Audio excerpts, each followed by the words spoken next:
everyone. Welcome to the 420 Minute. I'm Deneen Glass.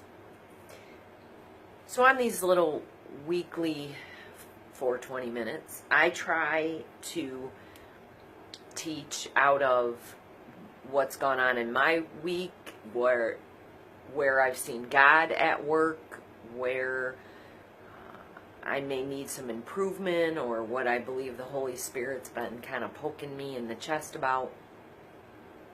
But this week, I was kind of coming up a little dry. I know in my heart that I'm needing to spend a lot more time in prayer. I got to confess to y'all that I have still not been getting up early and spending time.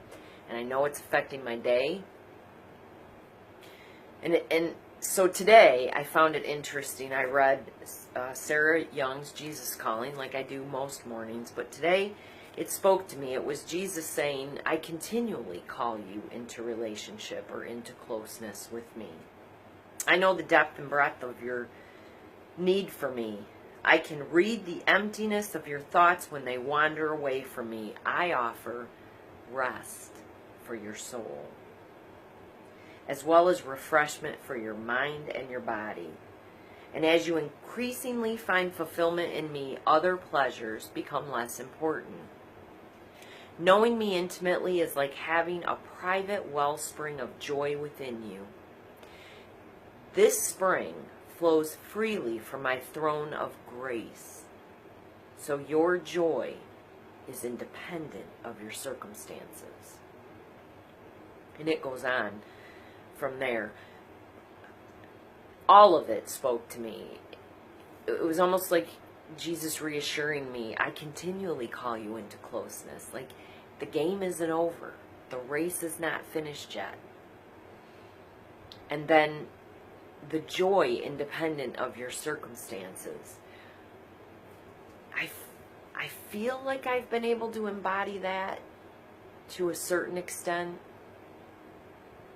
But I know that it ebbs and flows, and I know that it wanes when I'm not staying connected, when I'm not staying close and through the word and fellowship with other people who believe, just things of that nature, praying. But what hit me today came out of Psalm 131. And I think it hit me because I feel as if I have a little bit of a different disposition anymore since just everything that I've been through lately, of my own making, I might point out. But hey, whatever the case, I'm trying to learn. It's David, and he is saying to the Lord that his heart is not proud, his eyes are not haughty, and he doesn't concern himself with matters too great or too awesome to grasp. Instead, David says, I have calmed and quieted myself, like a weaned child who no longer cries for its mother's milk. Yes, like a weaned child is my soul within me.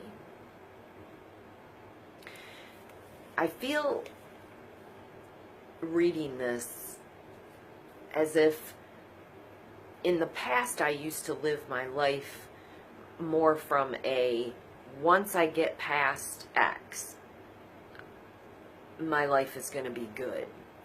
Or once we get through this situation, my husband David and I raising 4 kids, there were times that I just was like, I'm going to hold on till the end of this, and then things are going to be good. But how much sweeter, how much better is life if we can find joy in spite of our circumstances, in the middle of our circumstances. That's what Jesus is saying that he's offering to us. And I believe that. The other verse that struck me, there were 3. The other one not so much, but the other one that struck me was, be still in the presence of the Lord and wait patiently for him to act. Don't worry about evil people who prosper or fret about their wicked schemes.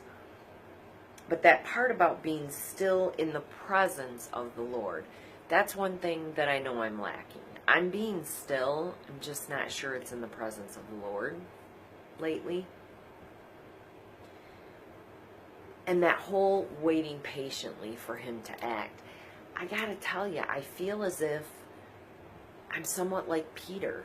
Certainly not like Peter and how great he became, the rock and the cornerstone of the church, but that impetuous part. But what I'm really learning, and I guess if I have anything to share out of today, it's this. What I'm really learning is you can't run your life based on emotions. You got to know where are your commitments? What are you doing? Where are you going? And you got to go in that direction, not based on feelings.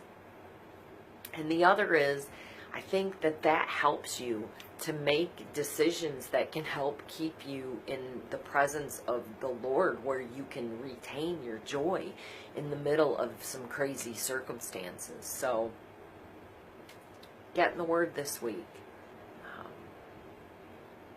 Take a breath when you're going through something really shitty. And try to find joy in the middle, because this ain't no dress rehearsal. Thanks for spending your 6+ minutes with me today. I hope it's a great week. Grace and peace.